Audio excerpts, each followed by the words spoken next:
Good morning, everyone. Obviously, some of you have better weather than we do here in Shrewsbury, where it's raining. I see some sunshine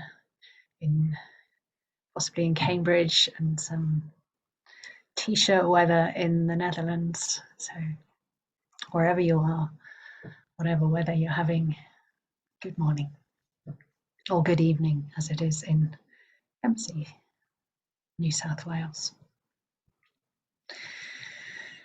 Okay, so let's start with just a very another brief resourcing practice. Just drops in this case, a little bit of pleasure. That's the idea. Sometimes, depending on what's going on in practice, it can be easy to focus on those, as I think Mokshika was saying there, what really pulls our attention, what's most obvious and dominant in our experience can pull the attention. But sometimes pleasure can be one of the more subtle things, the pleasure of the present moment, for example. Okay, so you might want to close your eyes for this one, or otherwise look away from the screen.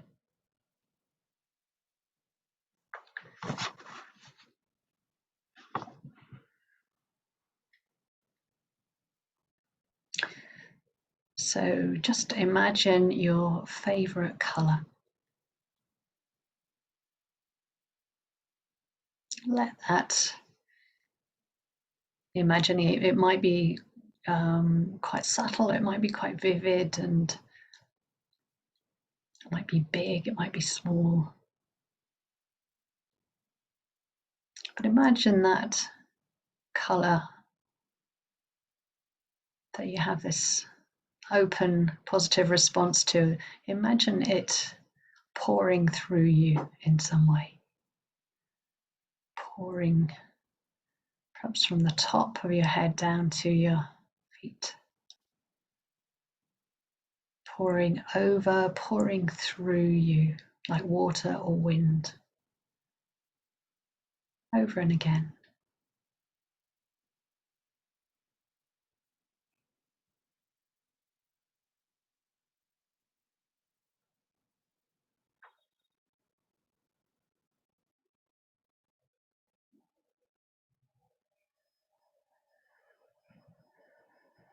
Pouring in or through your body, and also your heart and mind.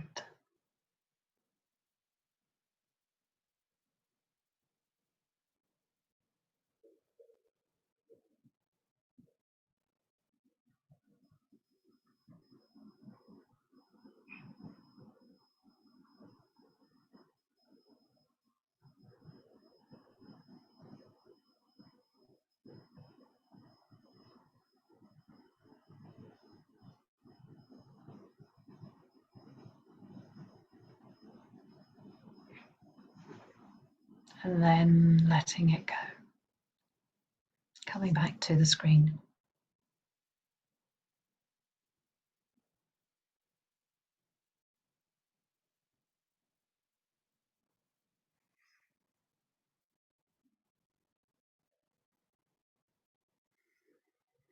So as with all these little exercises, you can do them whenever you want to, within a practice or the beginning or an end of a practice. Up to you.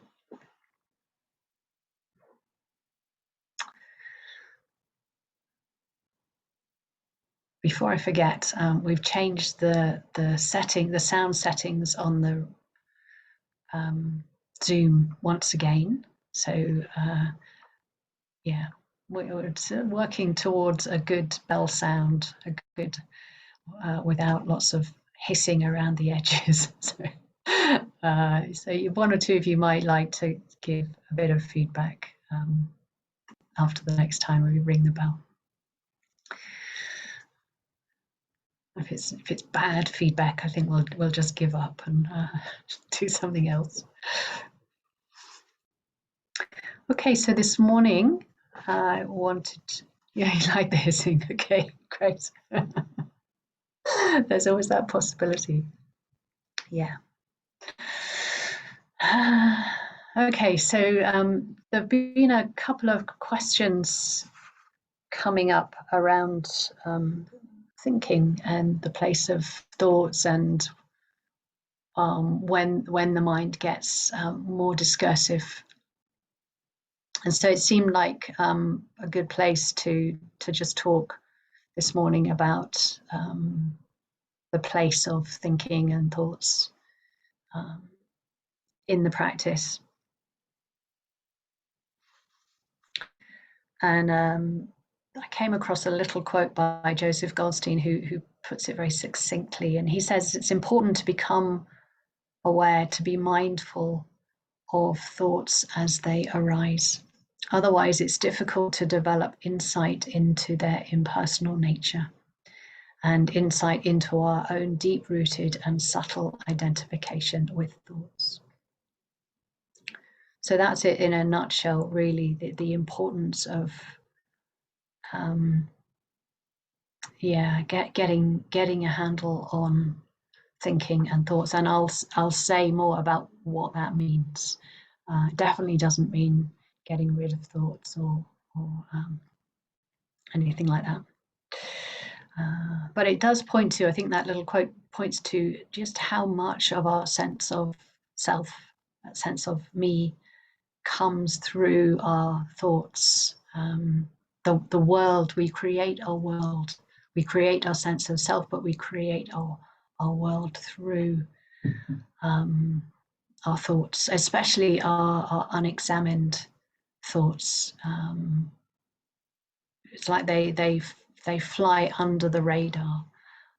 And so often we can only be dimly aware of the effect that they're having, both in creating a blissful world or creating a hell. Actually, I'm sure all of you know we can do both with the thoughts that we have. Very easily to believe our thoughts, to take them very personally.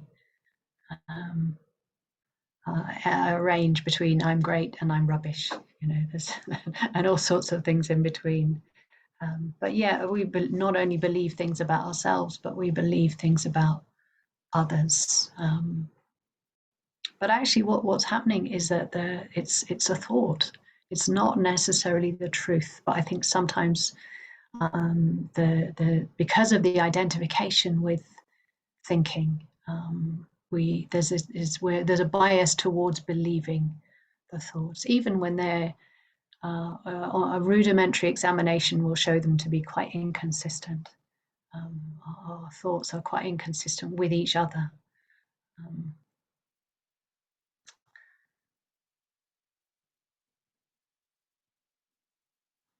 So we're moving towards just getting curious about thoughts and the process of thinking, knowing thoughts from the outside, in the sense of having a bit more perspective rather than the sort of enmeshment with them. And that enmeshment is with content. It's with if you like, what's within the thought, rather than the process of thinking. Or we are more interested in the nature of a thought. What is a thought, really? In our direct experience, that's what we're looking at.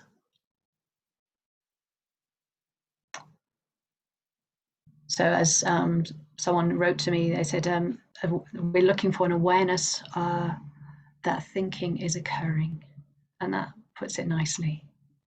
Thinking's occurring, it's happening within experience, within awareness. We will know the content anyway, usually, and that's important. It's important to have a sense of the ethical quality of our thoughts, which also tells us to the extent that they are sort of carriers of delusion or carriers of wisdom. Because wisdom thinks too. It's like thoughts are quite ethically neutral in a way, but it's what comes along with the thought, what sort of klesha are traveling along with them, or what are skillful or wisdom qualities. One of the differences in how between the two, between the sort of delusive thoughts and the sort of the wiser thoughts, is that there'll be less of a sense of self-referencing in the wisdom thoughts that are accompanied by wisdom qualities. The delusive qualities are often more focused on, they're all about me. What's in it for me? How do I get what I want? And including myself, I include others who I sort of, who are part of my sort of, in a way, part of my own sort of frame of reference. They're part of my world. So in a sense, they're part of me, my family, my friends, people who are important to me. But the wisdom mind thinks more about what is best for a situation. It thinks a bit more objectively, actually. And it thinks in that way in relation to practice, which I'll say a bit more about later. But yeah, definitely in relation to a situation, in relation to others, it's able to not have itself at the center, if you like. There's much more sort of an equality of what's the best for all in this situation.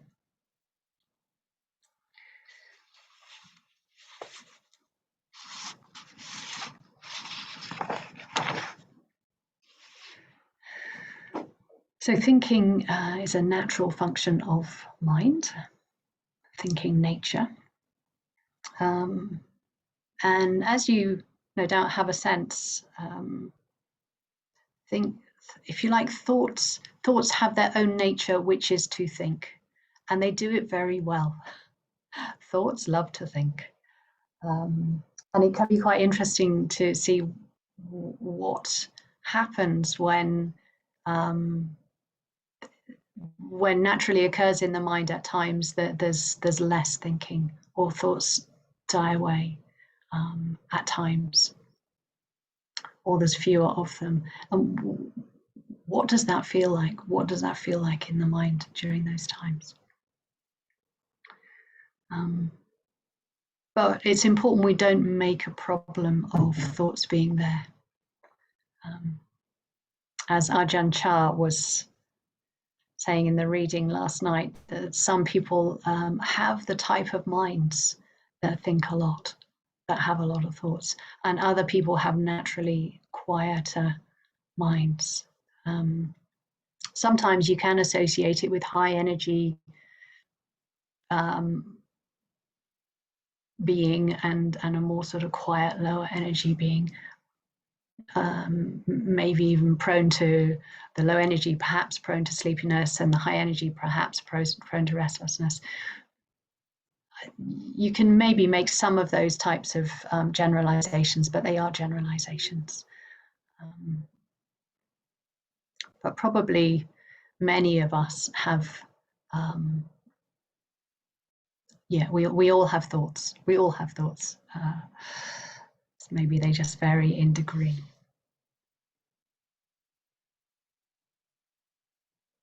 And it's not the job of mindfulness to stop thoughts, it's the job of mindfulness to recognize that thoughts are happening. Thoughts or thinking as an object, arising in experience. I think it's Larry Rosenberg. I love this. He says, sometimes there are a trickle of thoughts in the mind and sometimes a cascade. And it doesn't matter which. And our job is simply to notice. So they're both lovely images, aren't they? You've got a trickle, very watery, or a cascade of thoughts.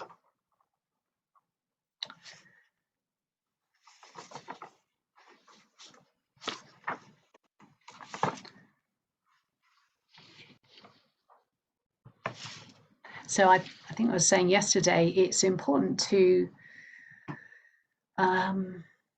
if you find on opening up to the mind sense as well as the physical senses, that can quite quickly lead to feeling quite lost in thinking, like thoughts are overwhelming the awareness.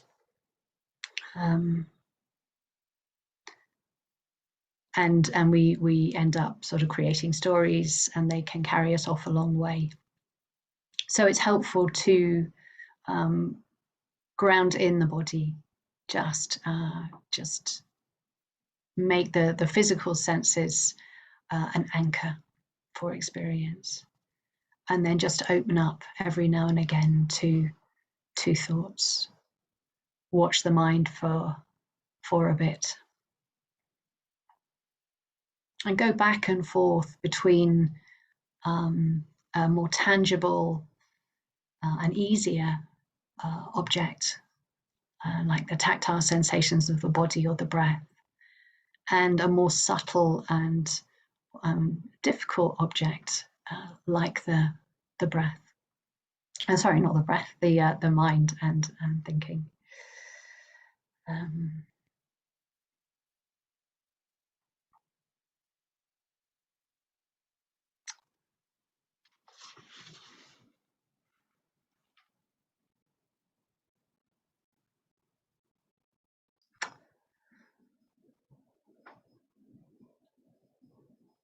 So maybe I'll say something about the benefits of thinking, actually. Maybe clarify when and at what times thoughts can be. It's really, we want to use our thinking capacity, because it's amazing, actually, the capacity we have to think things through, or to help us reflect on our experience.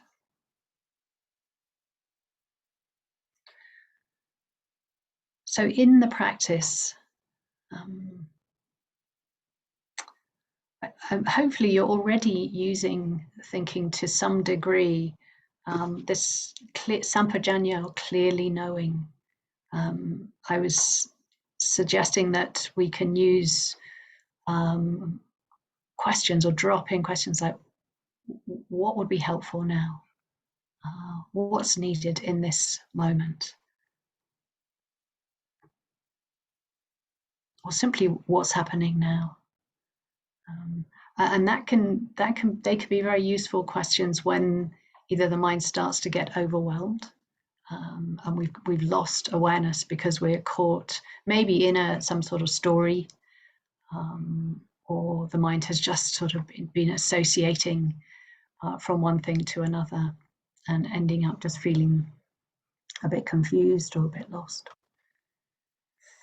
Or those when we were talking yesterday about the clumps of experience, when it's you can't recognize a distinct arisings, momentary distinct arising. There's just basically a whole blob or clump, or like a ball of wool, without knowing where one bit begins and the other bit ends. So at that point, it's a question like, oh, what's happening now? You recognize,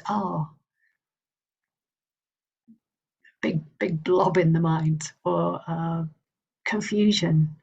Confusion manifesting as this sort of all these different things going on, and you don't quite know where you are.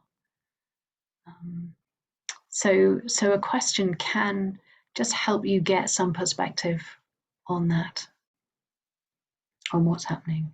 And we in doing so, you keep the initiative, or you regain the initiative. Because I think when there's a lot of thinking happening outside of awareness, awareness certainly loses the initiative.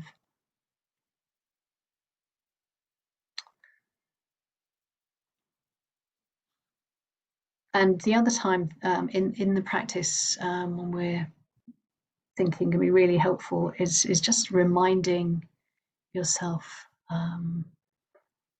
to be aware, awareness in the present moment, or reminding yourself of right view.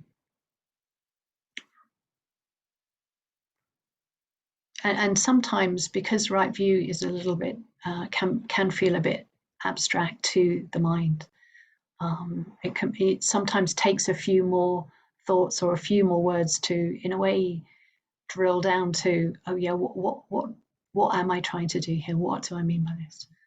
Oh yeah, I'm looking to relate to things in a less personal way, a more universal way. I'm looking to looking in a momentary way at what's happening, rather than fixing things. So sometimes a little sort of translation is required for right view, to just remind yourself of more experientially what it is you're doing, because the objects, happenings, arisings are shortcuts, and after a while they're enough. But initially it might take a bit more unpacking.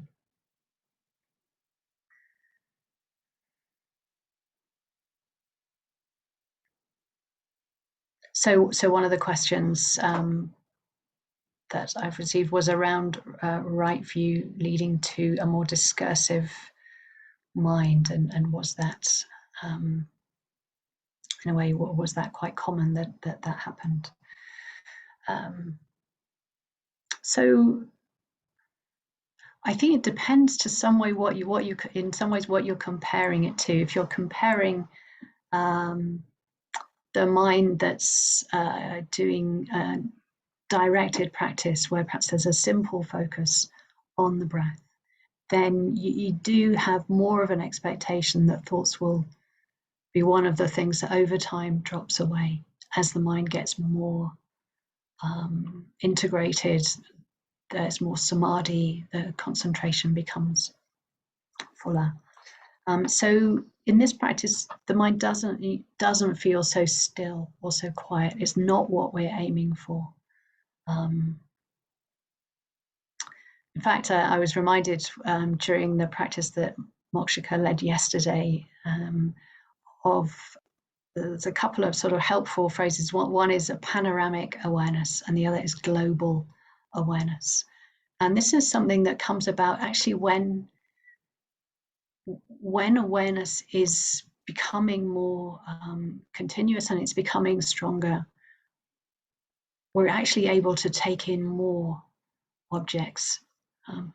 Sometimes the sort of visceral feeling is it's like juggling in a sense, but in a very, very relaxed way. There's this object, and there's that object, and then there's this arising, and there's a sound, and there's a sensation, and they're happening in quite quick succession, and they can feel like they're almost happening at the same time. And it can be easy to think, oh, I'm getting distracted because there are all these things going on. But actually what it means is that awareness is better. It's able to take in more of what's happening in a very light, effortless way. So it actually means that you're getting more skilled in the practice. And some of those objects will be thoughts. So that's one way the mind can feel as if there's more going on in it, and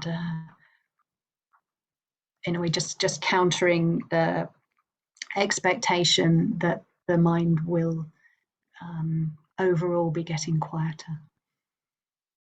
it may still feel quite quiet, even though there's different happenings and arisings going on, because the awareness itself may feel quite quiet and malleable. It has this sort of flexibility to it that's able to take in what's happening.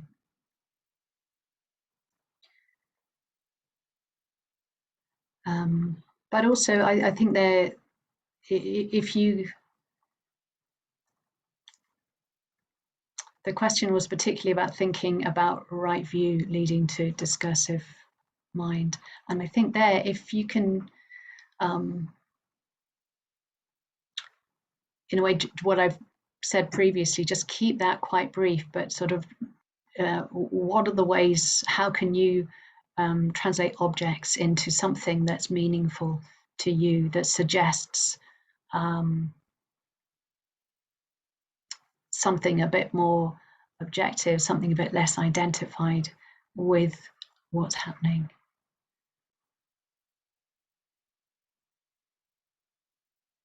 A couple of other things outside the practice.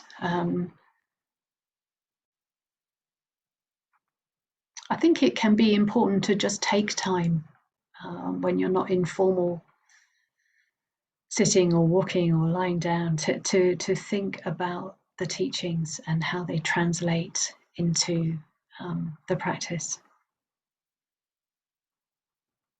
Making sure that you really understand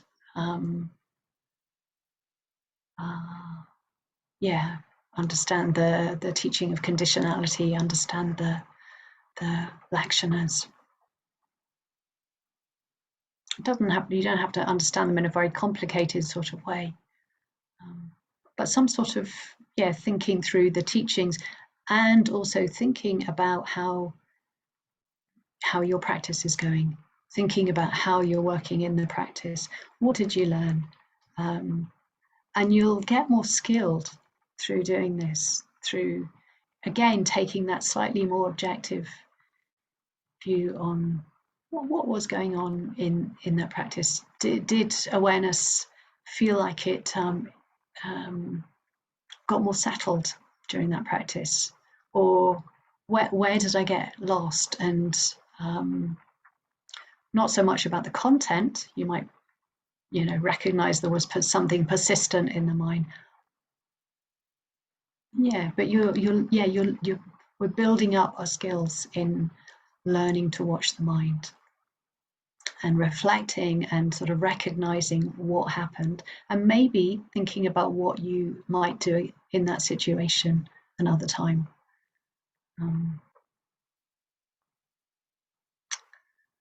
And maybe the last thing to say here is just to repeat something that Bhante said many years ago, to do with reflection. And he was advising someone. He said, at the end of every day, if you can think about what you did, just go through what you did that day, and how it went, how your practice went through the day. So you're taking stock, taking time again to reflect on your practice overall, and again, what can you learn from it?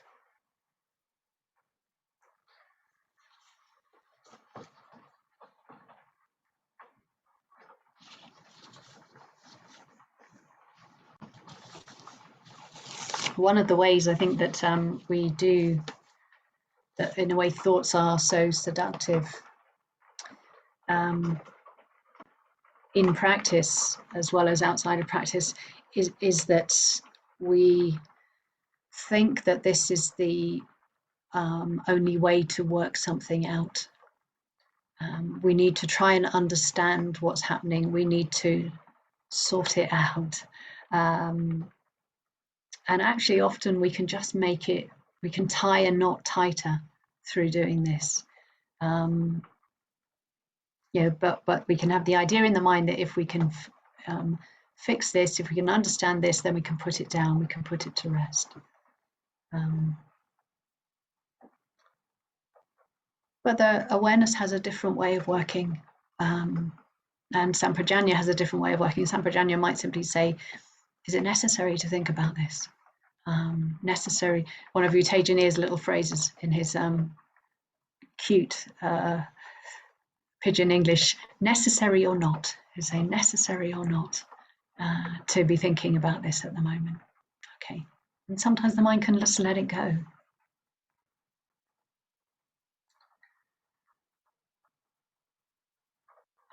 Or sometimes it might just be that we just rely on awareness to be with that mass of thinking. It can just notice that thinking is happening. The trying to sort it out is often buying into the content. It's trying to sort out the content and put it to be able to put it down. But actually, the thoughts can do what they want, really. The job of awareness is just to recognize that thinking is happening. Might get more specific about that. Might, memories are happening, or maybe there's a lot of planning going on in the mind. So that can help to distinguish the type of thoughts that are happening, and we'll do an exercise in a minute around that. But that's I mentioned this because it's something that we can get really, really caught up in. I just have the implicit assumption is I have to sort this out, and then I can stop thinking about it. Then I can sort of rest. You don't actually. You don't. Yeah. So this is where the mindful approach can feel like, well, I'm not doing enough, because we're used to putting all this energy into trying to sort something out. How is it going to get better if I don't put all this energy and sort it out? But actually, it's okay. It's okay. Just let awareness do its work, and don't bother so much about the object, about the content of what's happening. And that can be quite a relief to do that.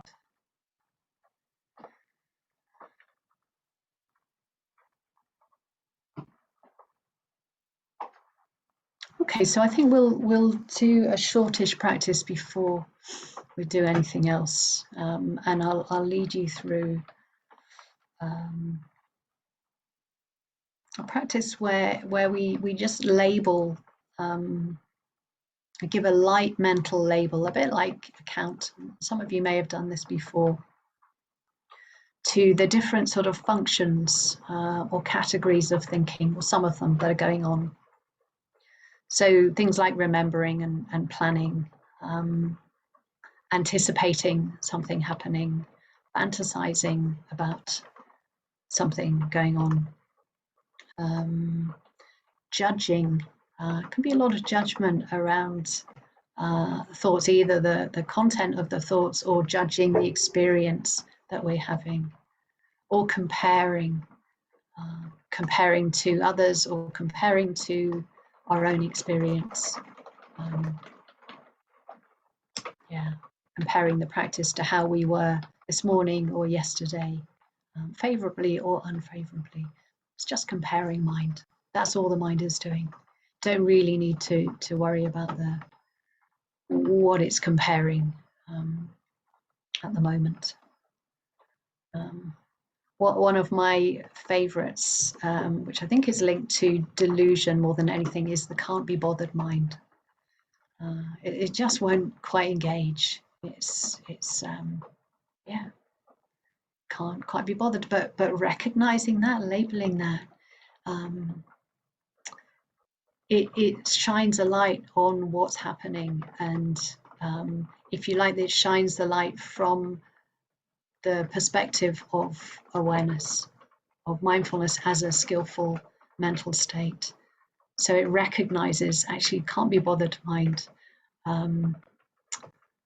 That is what's happening. There's an acceptance of that, but there's also a recognition that is not helpful to practice. we still do the same. We still simply just recognize it for what it is, in the same way that we recognize the judging mind or the comparing mind. But something about that recognition will have its own effect.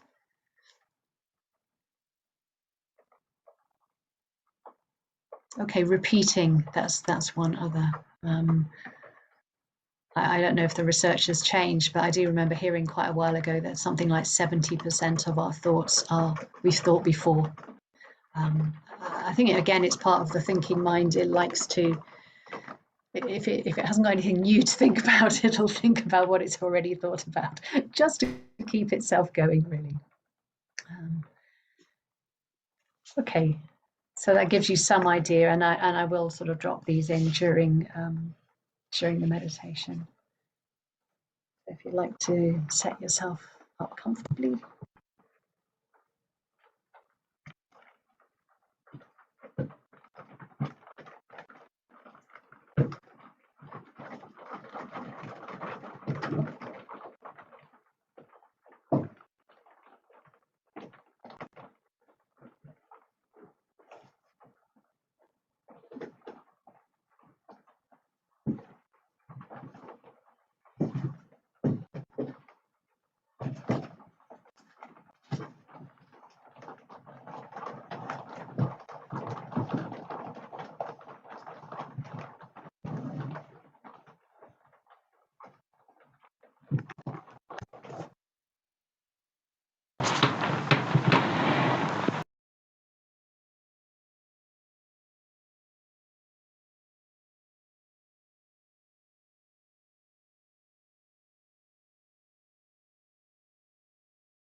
That's really noisy.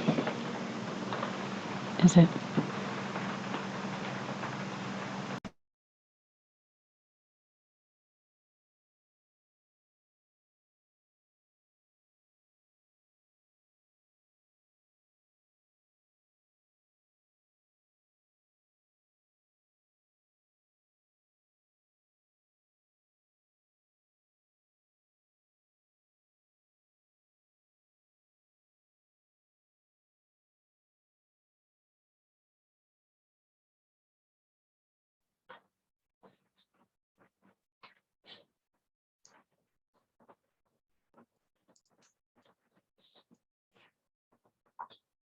Settling into the practice, settling into how you are.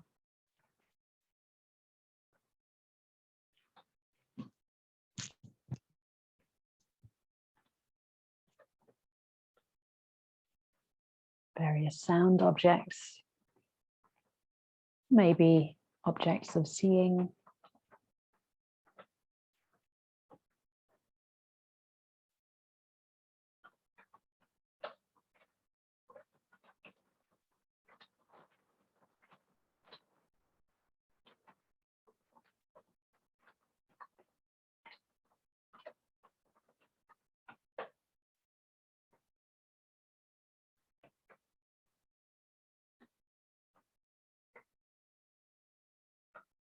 Tactile sensations.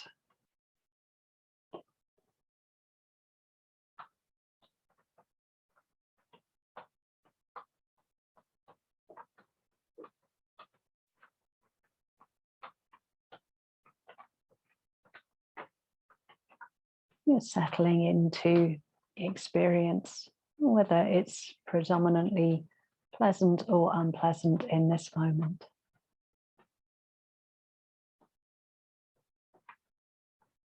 Seeing if it's possible to contact an attitude of appreciation. The appreciative nature of awareness.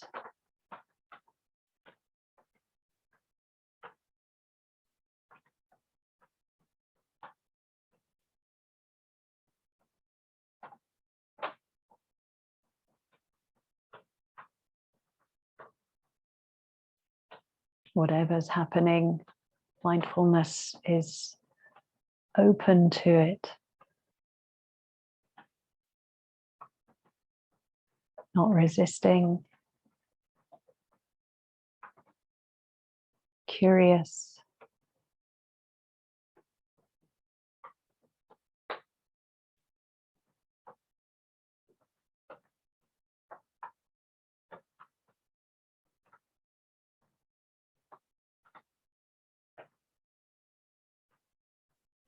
with some degree of the wisdom perspective that allows and accepts what's happening. This is how it is right now.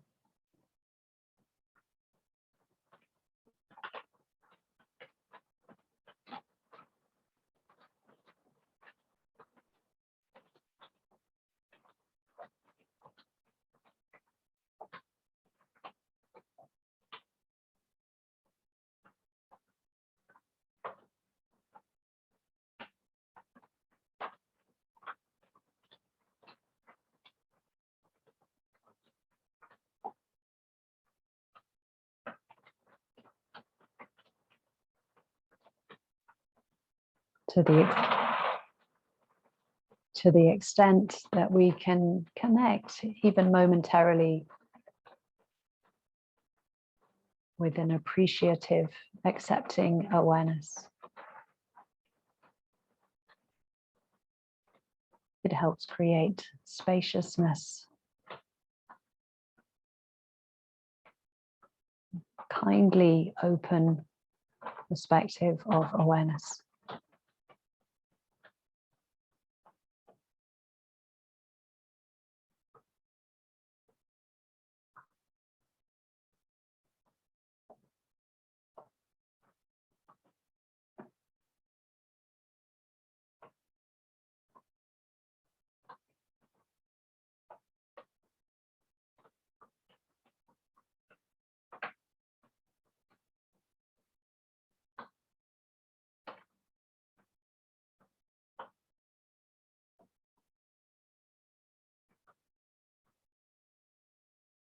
We're balancing that settled back, relaxed perspective with an attentiveness and awakeness to experience.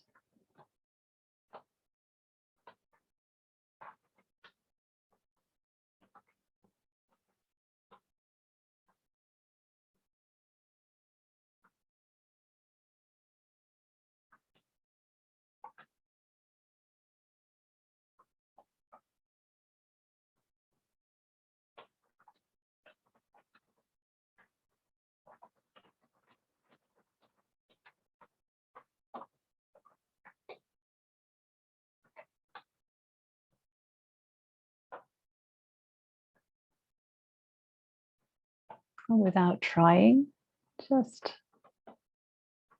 noticing when thinking is happening.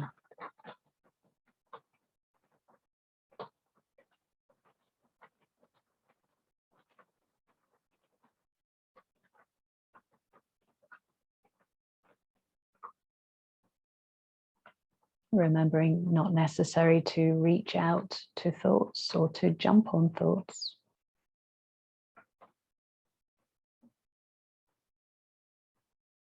But to allow them to arise into awareness.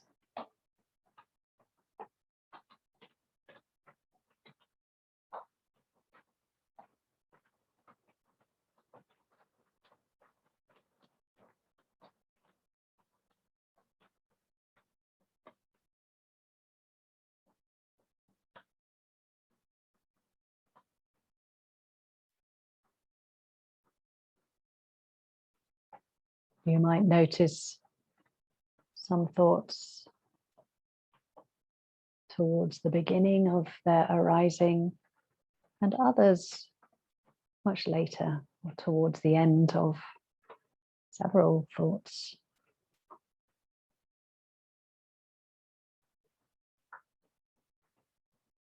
Awareness, simply recognizing thinking is happening.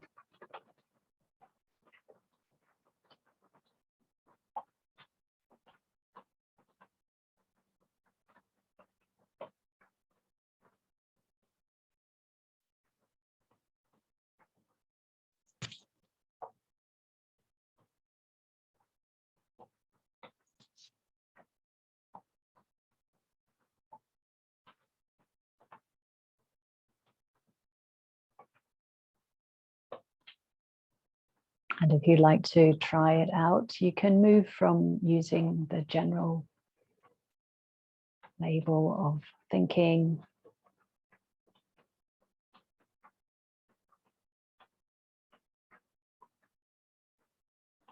and recognize particular categories of thinking,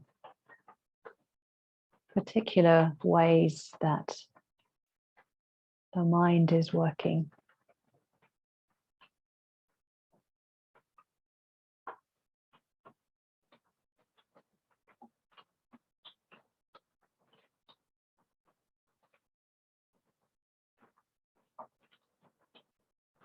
It might be remembering.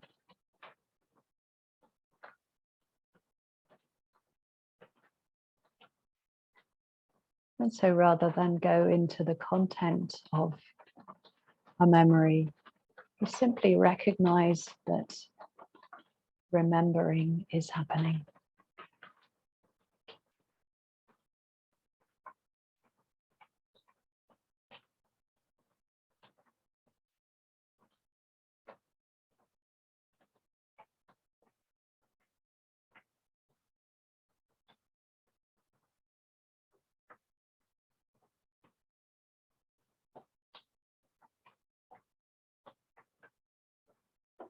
Or we can use the label anticipating for something that's likely to happen in the future. We can't actually know whether it will happen or not.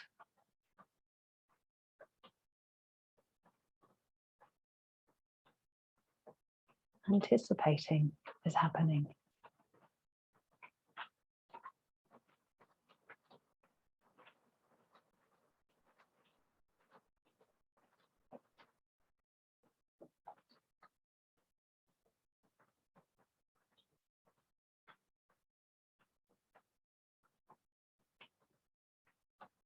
And if there aren't particular thoughts in the mind, just resting, settling back into body sensations, sound sensations, breath sensations, whatever's occurring.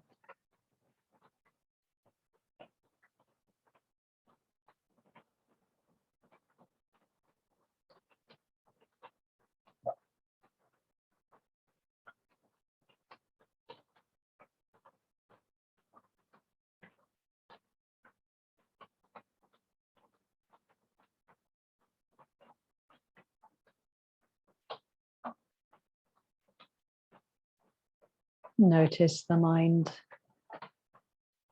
that's judging, not good enough mind, simply judging.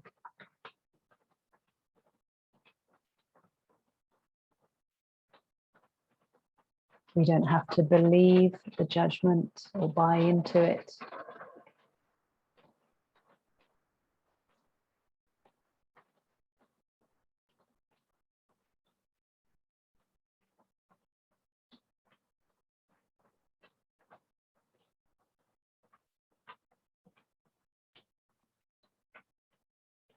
It's something that all minds do at times. Judging or comparing.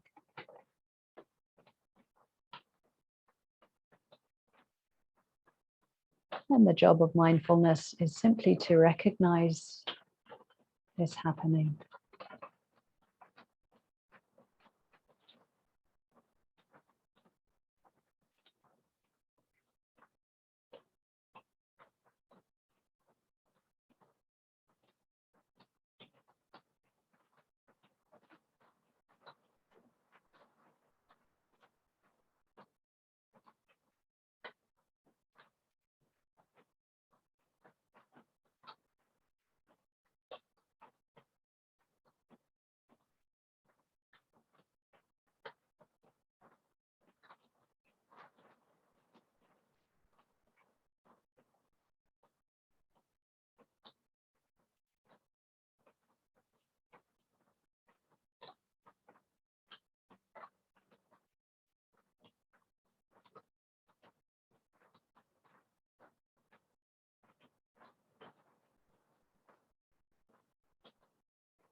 If there's some dullness or the mind doesn't feel very engaged, could use can't be bothered mind.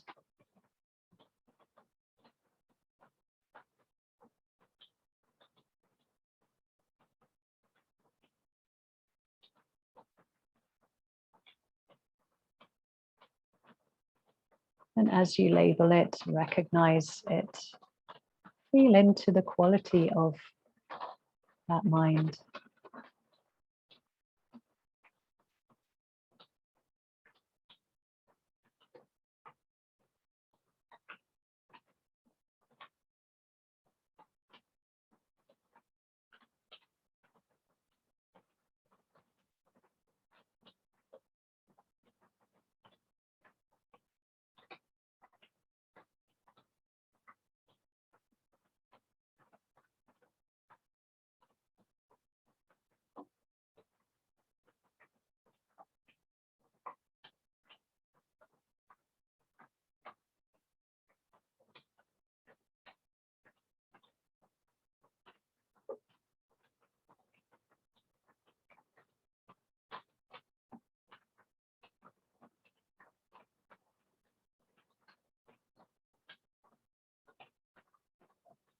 Recognize when the mind is repeating a thought,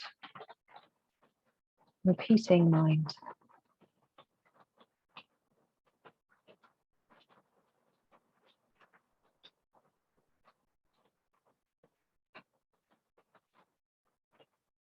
And you might notice if there's another mind state going along with that.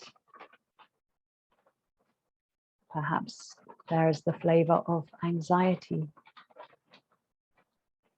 or restlessness.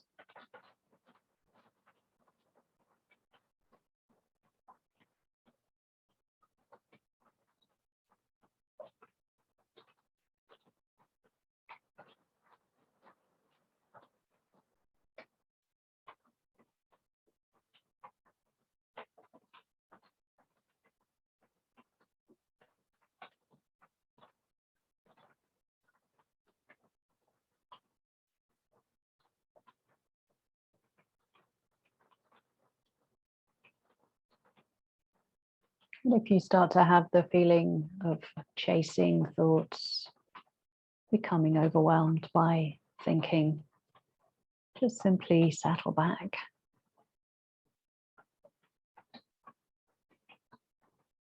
Just knowing thinking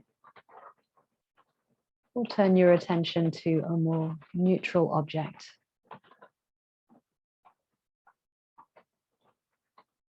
Particular body sensations.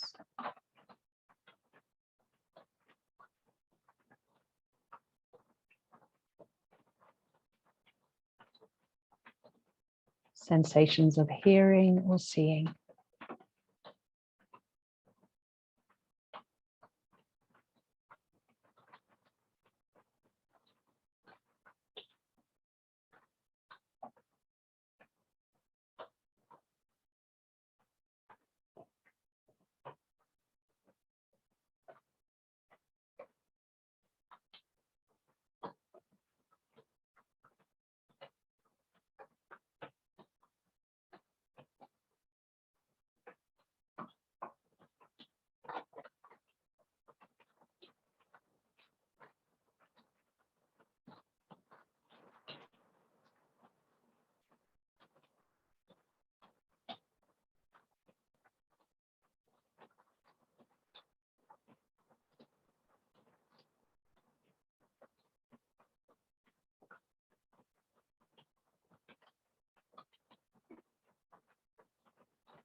for the last couple of minutes of the practice, just letting go of any effort at all, just sitting.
When you're ready, coming back to the screen.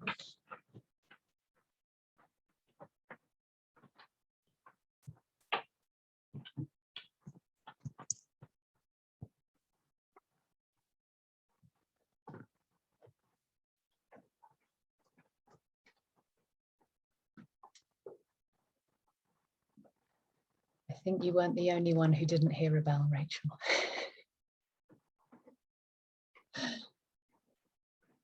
I think it's the rain.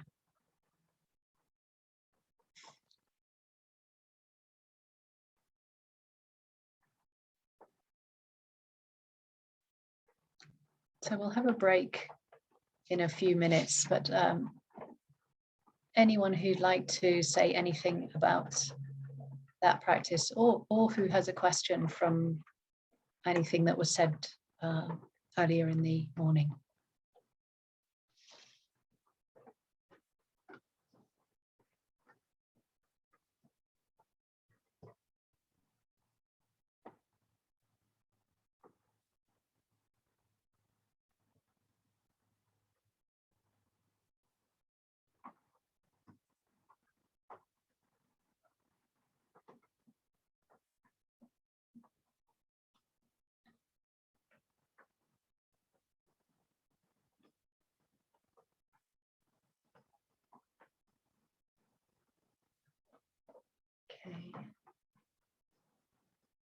Okay, Dharmapala,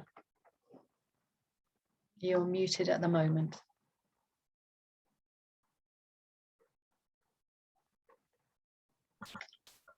I noticed when the sort of to-do thoughts came up, if I just let them come and go, and that they would come up again a bit later, and these were to do things which I wasn't sure how to do.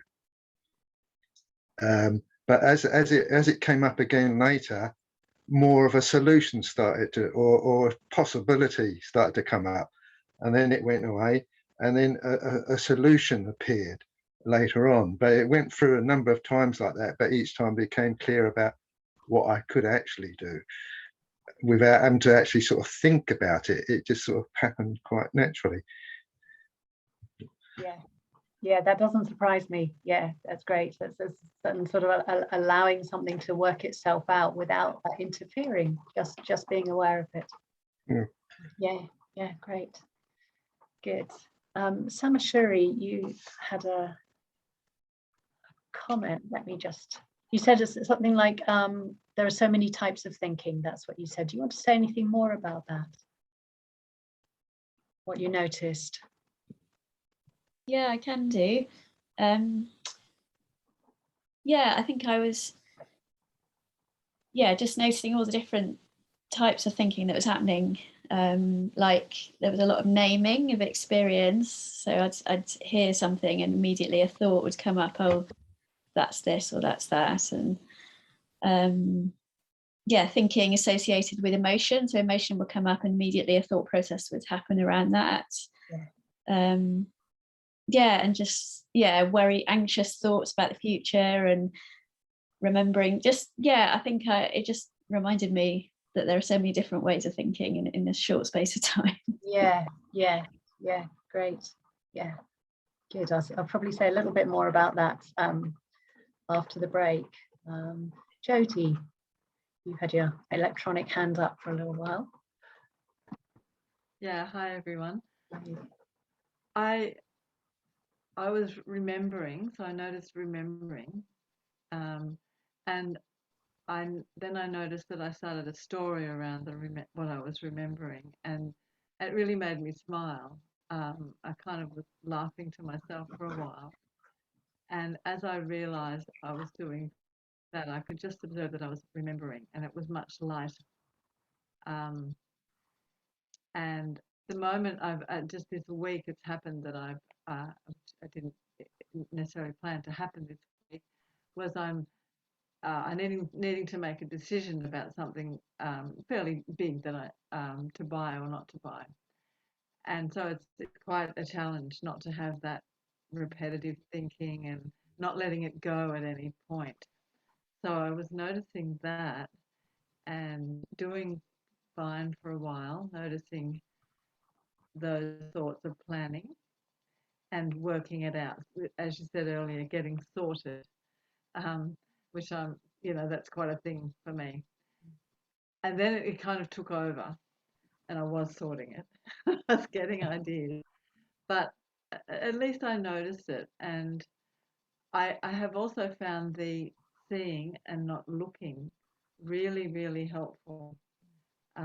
It gives as you say, a broader view with minimal effort, and I find appreciation comes in very easily, noticing things to appreciate. But I'm also noticing that looking rather than seeing rather than looking, even in the mind's eye. So, for example, in this sorting, looking takes such a lot of effort, and I can be doing that with the mind's eye. But if I just start to see, playing with that as well, and I think that will loosen it all up.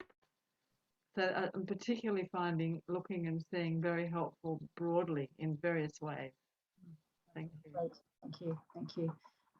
Yeah, and just what you were saying before that, I think that's you were saying how you were able to be with the working out, the remembering, the working out for a while, and then got caught in it. I think that's absolutely natural, and that's what we do when we're learning.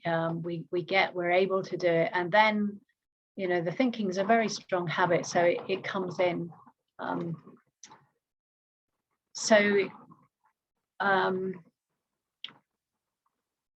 suppose what I'm saying is that it's encouraging. It's encouraging to see how that it's possible to do it, and then of course habits take over. But more and more as we practice, we're able to stay with the processes of thinking without being immediately swept away by them. Yeah. So I would be encouraged. By what you've described. Yes, thank you. Because I want a break from it, and it doesn't help the situation.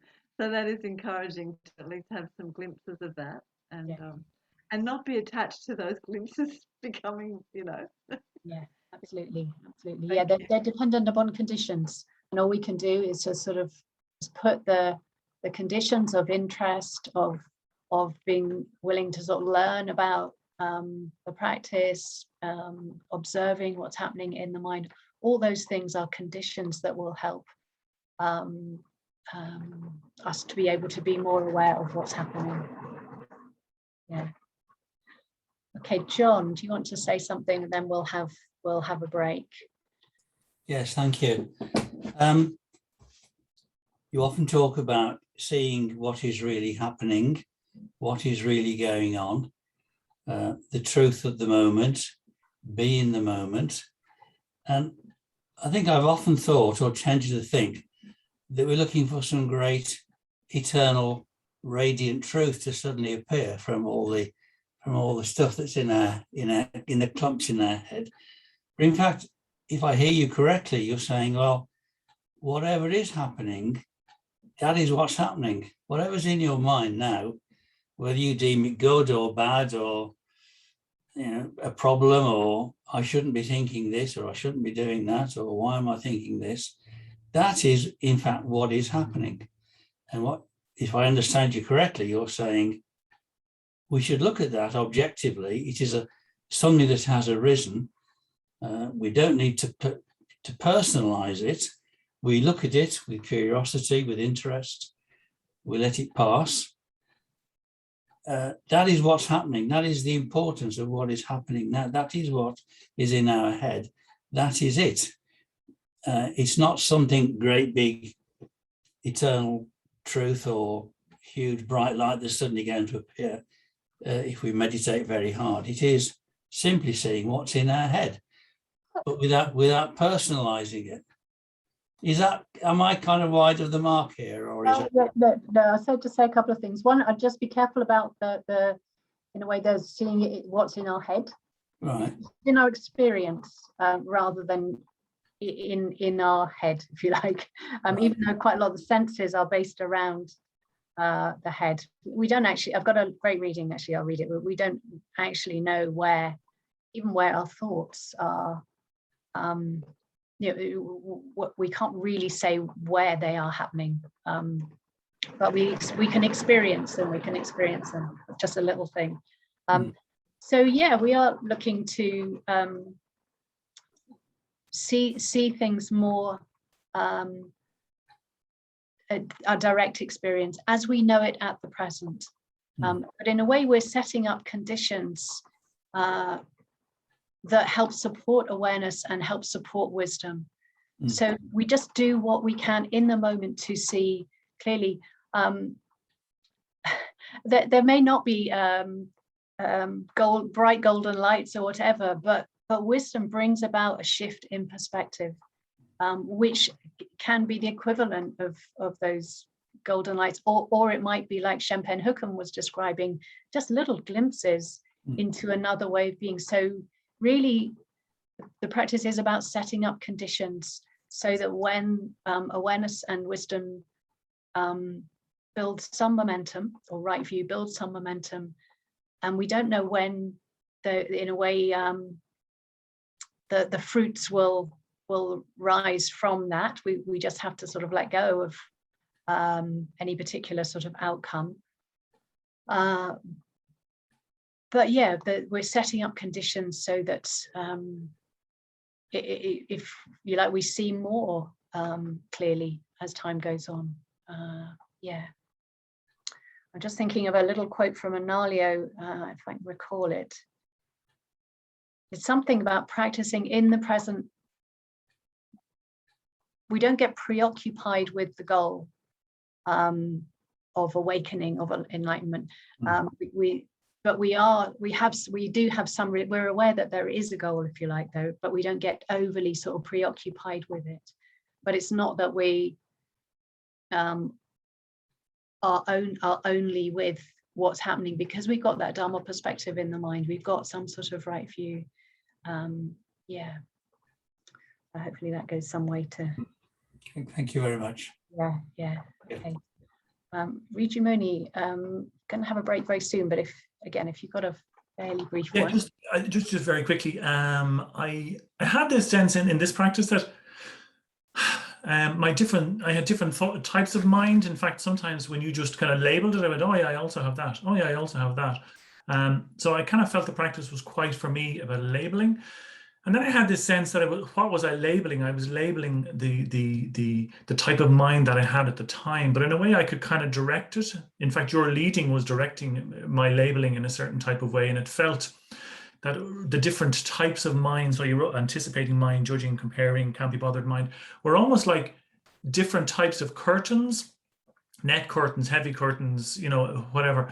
But there was another part of my mind, I'm just, that I wanted to kind of look behind the curtains, and I just had this, this kind of idea with the skandhas, that thought is what is thought? That it's kind of the mental formations, but before that you have perception, or if I remember the word chaitana, that there's a will, there's an intention, that my mind, that there is a direction in my mind that it wants to go towards certain types of mind, or labeling as I experience it. I'm just wondering, are we trying, in as much as trying to notice the type of mind that we have, but also kind of to see behind the curtain of the chaitana, the will, the intention, because it can be quite subtle, that point at which I know almost I have control over where my mind is going. Something around that. Sorry, that's not very coherent, but yeah. No, I do get, and that is where we're going. If you like, the labeling is it's quite provisional. It's to get a sense of perhaps those different minds, and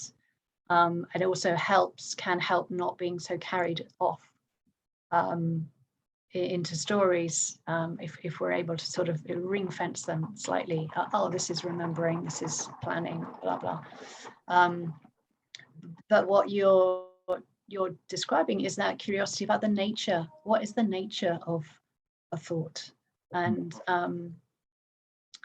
what's that like? What's a thought like in the mind, and being able to sort of see that in our direct experience. And yeah, all those elements that you mentioned can be recognized. We can recognize the perceiving mind, the intending mind, the feeling mind. And in fact, we'll go up there a bit more after the break, and just explore that, in a way, the mysterious nature of a thought, because we are so caught in the content of it, we don't often give ourselves a chance to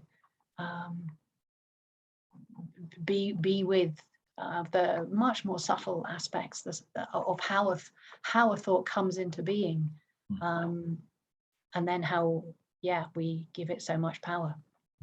But it's very subtle. Thank you. Yeah. Okay, great. Thank you, everyone.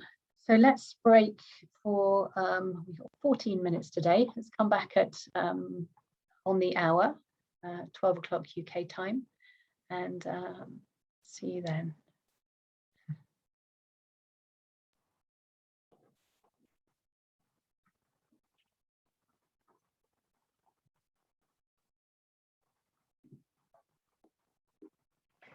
Just maybe get a bit of feedback from you all about the sound during the last meditation.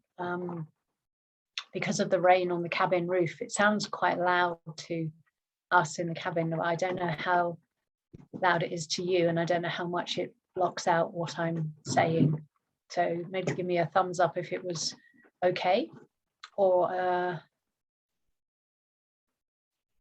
okay, lots of thumbs up. Any thumbs up if you'd like me to try and speak a bit louder.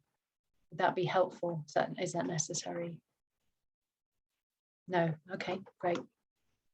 Good to know. So there was a good, thank you. There was a comment from Paul in the chat about how random thinking thoughts can be, and it's really interesting. I find it's the random nature of their, they're conditioned, so they're lawful in that sense, but the conditions are just coming from all over the place, and the mind is very porous. I remember watching it's an old film, maybe I haven't got time to describe it, but the Usual Suspects, if any of you have seen The Usual Suspects. And there's a moment at the end of the film where the suspect who's presenting himself as a very sort of weak man, not at all sort of capable of being the sort of criminal mastermind who's pulled off this heist and sort of managed to kill all his enemies in the process. He presents as completely sort of innocent, but there's a few scenes at the end of the film where you realize he's basically concocted this amazing story from what he sort of pulled from the walls of the police room that he's been in. So, and to me, it was just like, oh, there's the porous nature of the mind, where we pull things into our narrative through the senses, through what we see, what we hear, and sort of weave them together, or they get weaved together with our thinking. So they're conditioned, and yet they also can seem really sort of random. And there's a Burmese teacher, Sayadaw U Pandita, who's a very fierce monk. And yeah, he had this little phrase. He said, any thought can arise in any mind at any time. And in a way just points to the impersonal nature of thoughts, that any thought can arise in any mind at any time. Not to be taken completely literally, but really just to encourage a sort of a lack of identification with thoughts, because they are, you know, so conditioned and drawing in from all these different sources. So I thought we'd spend the last half hour or so looking behind the curtain, as it were.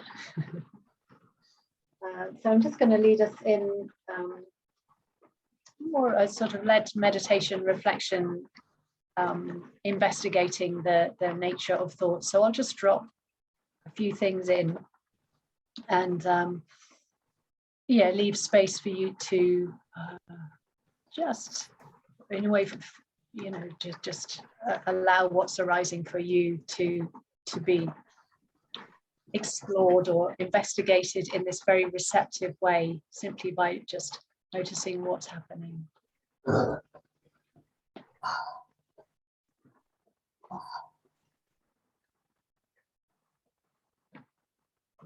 And then at the end, I've got a little reading from Suzuki Roshi from Zen Mind, Beginner's Mind, about the nature of mind. So it's a different tradition. It's a Zen tradition, but I think it speaks across the traditions, really.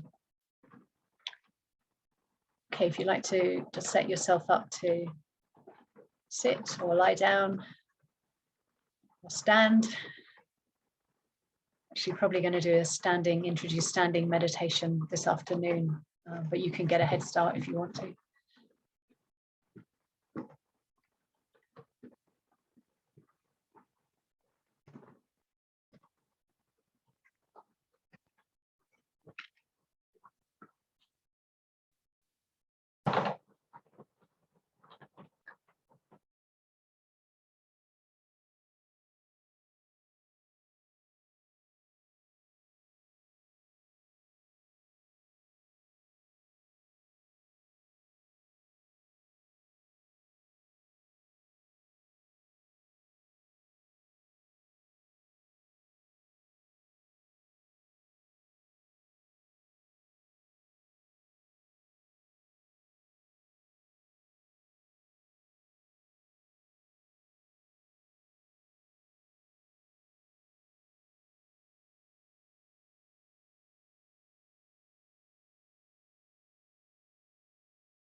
And tuning into what's happening through the senses.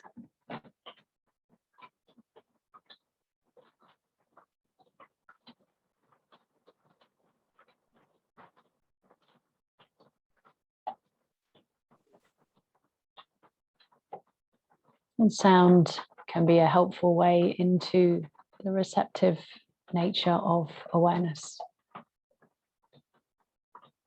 Simply receiving the sounds that are arising.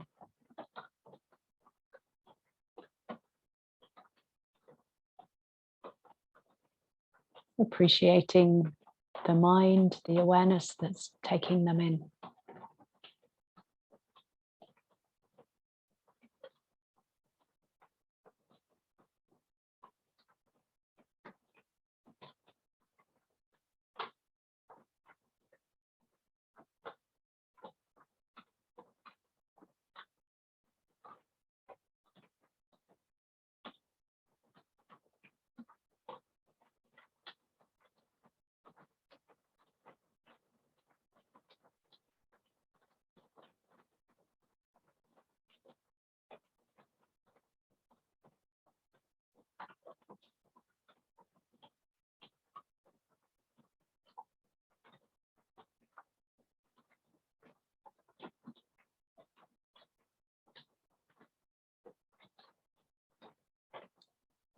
As we're able to relax into awareness, relax into receptivity.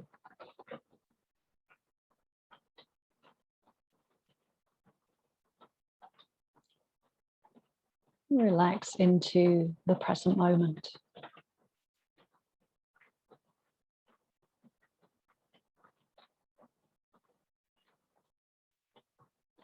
We can at times naturally notice more subtlety in experience.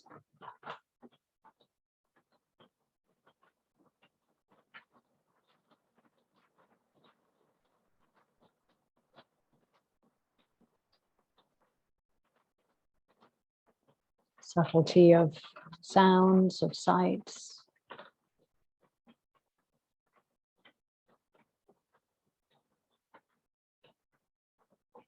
Subtle mental impressions,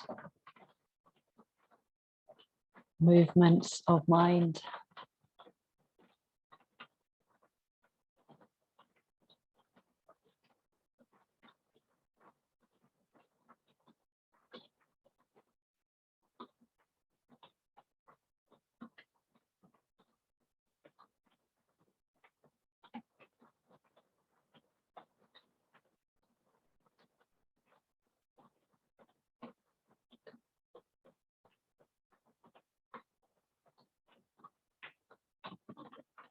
And we're able to make more distinctions.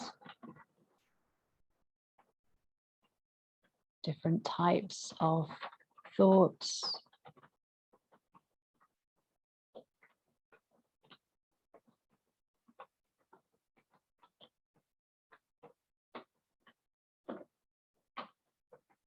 Different natures to thinking.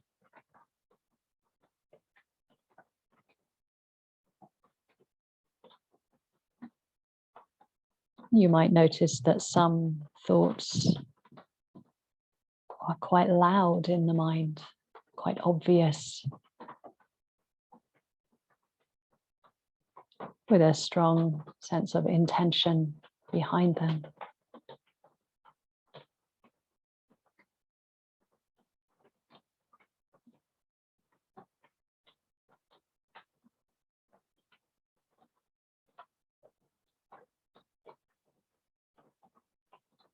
Strong energy or strong emotions connected with them.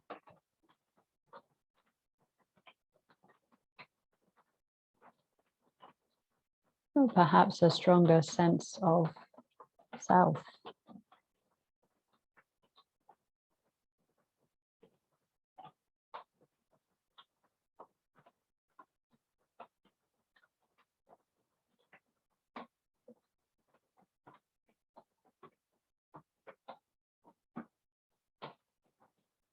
And other thoughts might be quieter, perhaps or wispy or floating through the mind.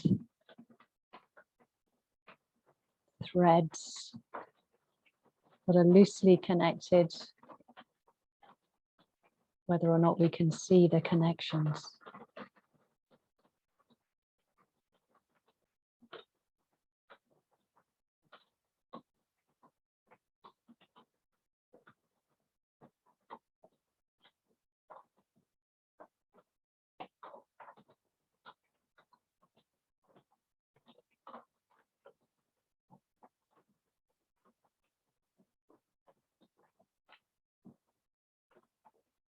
And a deeper and subtler level again. It's like a subtle inner narrative. It's always going on. Fragments of experience that make up a thought.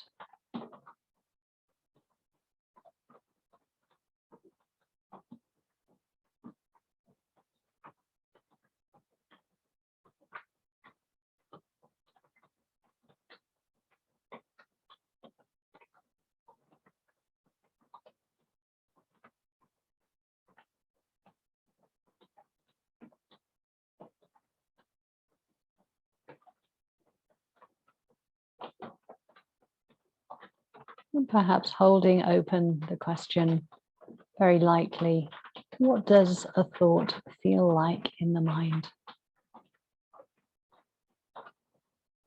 What does a thought feel like in awareness?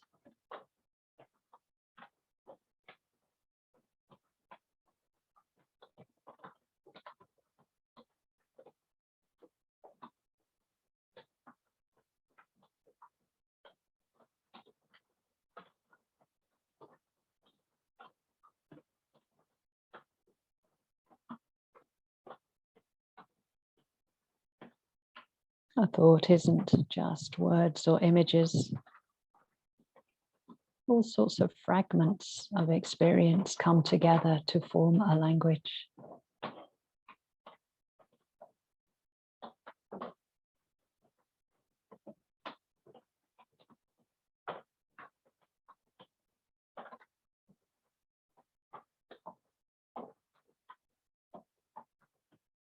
A sense of knowing, some sort of inner direction or impulse, together with different perceptions, different feelings.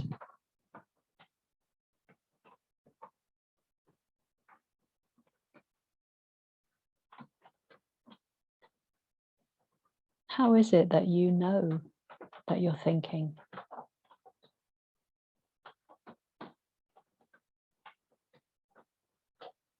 And not asking the question to think about an answer, but to investigate the nature of the experience of a thought arising in the mind.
Sometimes the thought happens over time. There's a linear process.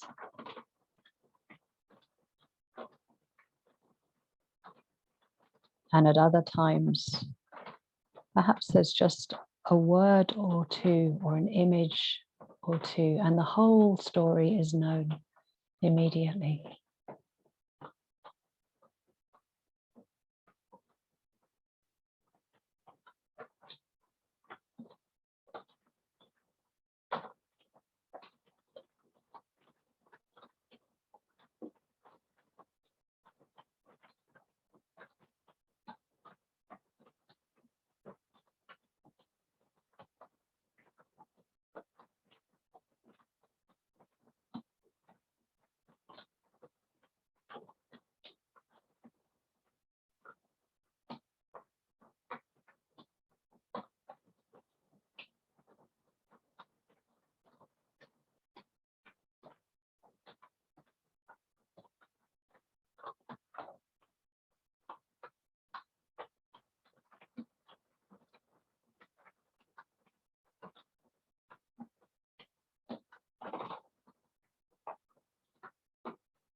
Being curious about thoughts.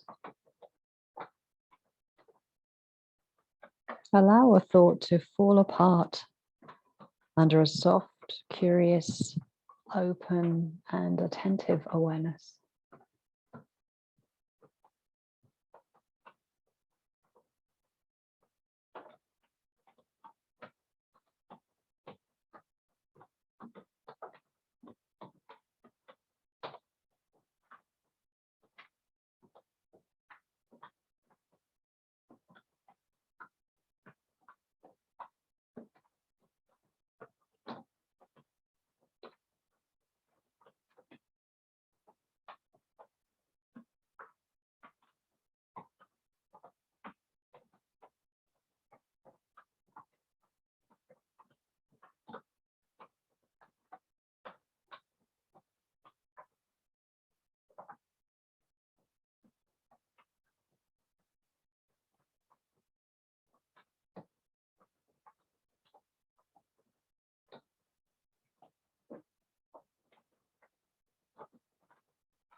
We can give thoughts so much power, believing our thoughts. But what are they in experience?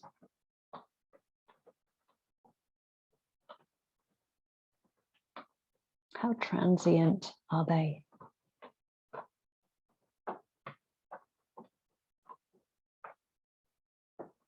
How fragile and insubstantial in experience?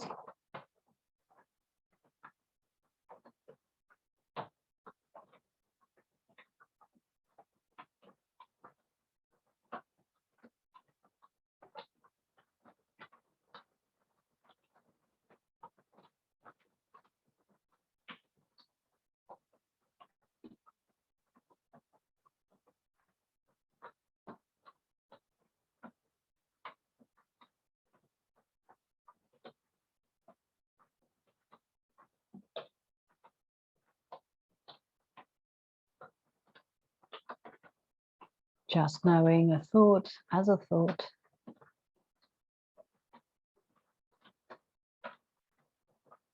Knowing a thought as an object arising in experience, persisting for a very short time and ending.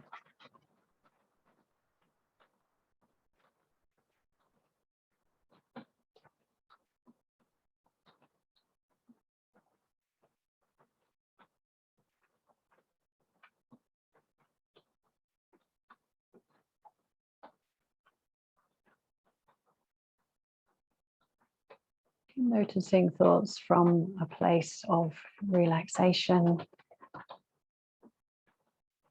in the body and in the mind.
Suzuki Roshi.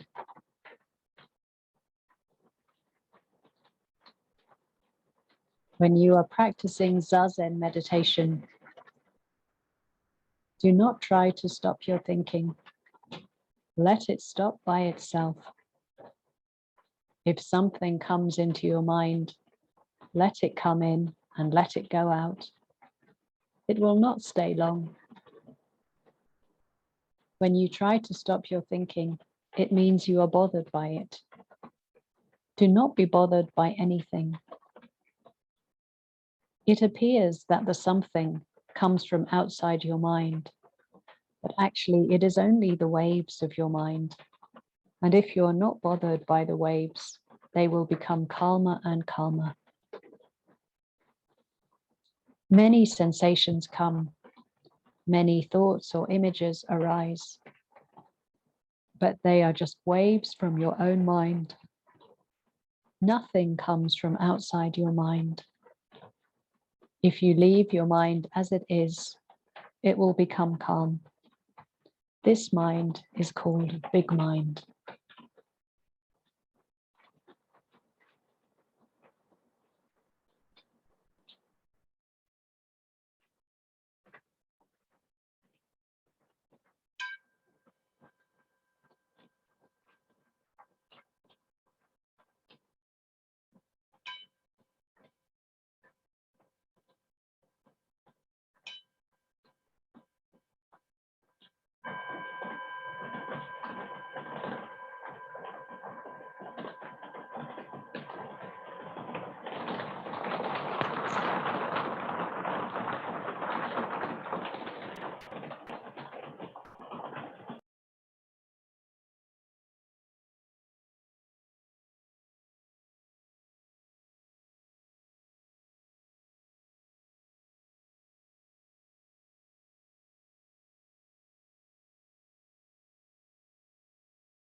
So we just have a few minutes before lunch if anyone would like to say anything about their experience in that practice. I just stress again, it can be really simple. It's something that you noticed over perhaps a few moments. Describing your practice.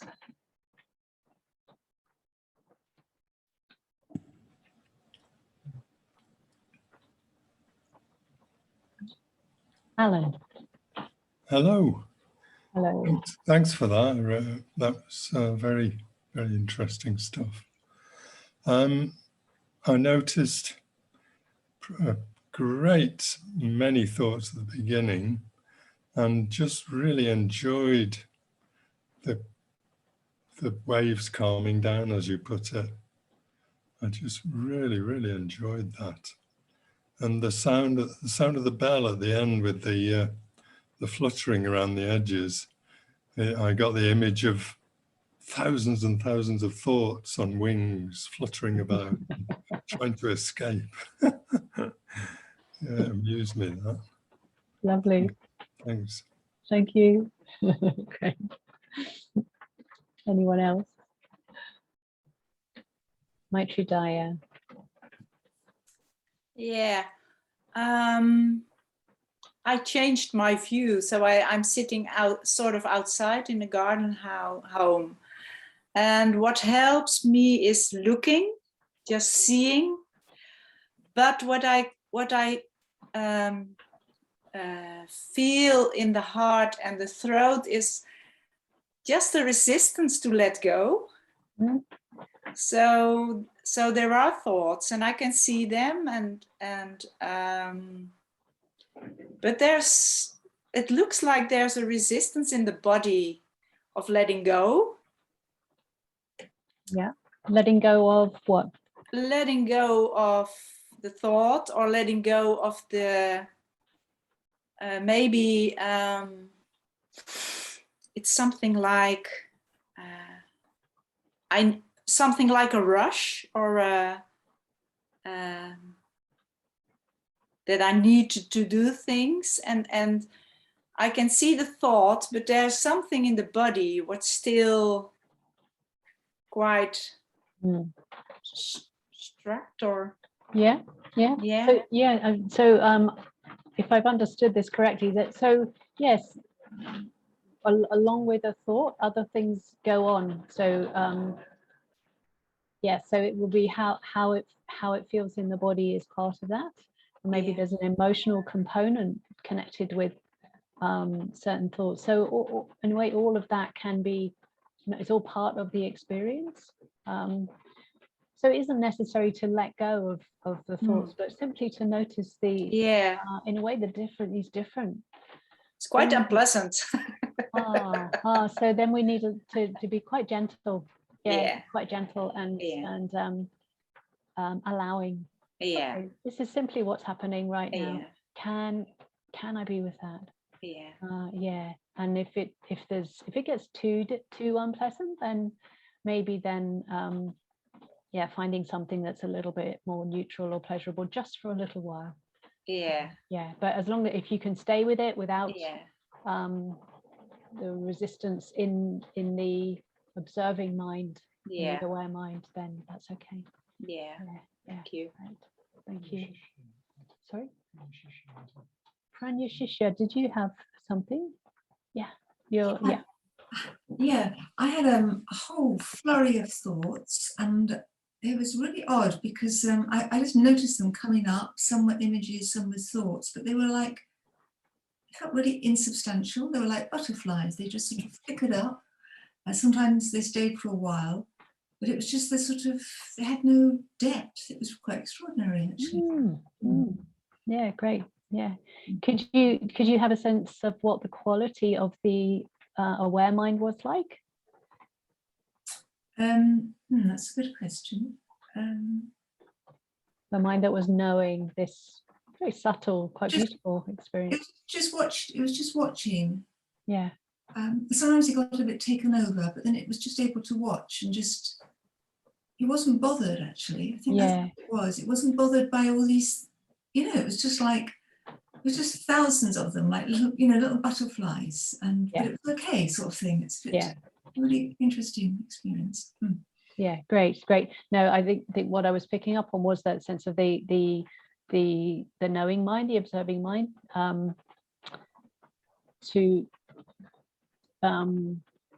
was quite benign in that circumstance, because it was just allowing this experience to unfold. It was just allowing the experience of these butterflies to go on. Yeah, thank you.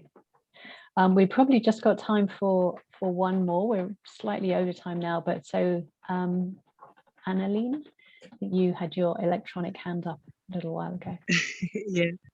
No, I'm experiencing a lot of resistance as well. And I notice as soon as I let go and relax, then there's a lot of tension in the body, especially in the legs. So I think I probably might need to do some relaxing exercises, so like yoga or something. Yeah. I mean, it's while you're that might be something that you do, later on, but in the moment, what can be possible is to think of relaxing the mind, and a sense of allowing. Can I be with this? Is it okay to be with this? The awareness can be with resistance in the mind. It can be with tension. It doesn't have to identify with it or for it to be something that it has to make go away in the moment. But so there may be things that you need to do in the future, or you want to do, but in the moment, it's like, how can awareness be with what's happening? Yep. Yeah. Good. Thank you. Yeah. Okay. Actually, Jodie, is yours quite quick? If it is, then let's do it, because it would be a shame to. Oh, it's okay. I'll try and I'll make it quick. Beautiful images of the butterflies, and mine isn't so pretty, but it's working. It just came up, and it's like crust. The thoughts that have been so sticky and repetitive, they're like a crust. You know how a crust can peel off, Yeah. and that's working. Okay, jolly good. Came up. Yeah. It just came up. Thank you. Yeah, it's good. These images just come up, and we don't, they can be pleasant or not so pleasant, and it's simply again another thing that the mind is throwing up. It's throwing up, and image in the mind. Yeah, we just want to make sure that in a way we can appreciate that it's there, but without necessarily sort of hooking into wanting it to be more than it is, if it's pleasant, or resisting it and wanting it to go away if it's less pleasant. It sounds like you had some sort of handle on that. Okay, so I should let you go and see some of you for reviews this afternoon. The team will be seeing you, and then hopefully see you again if you can make it at 5. Have good practice during this afternoon, and do the walking meditation if you can. It's on the Padlet as well as on the YouTube place. Okay, bye.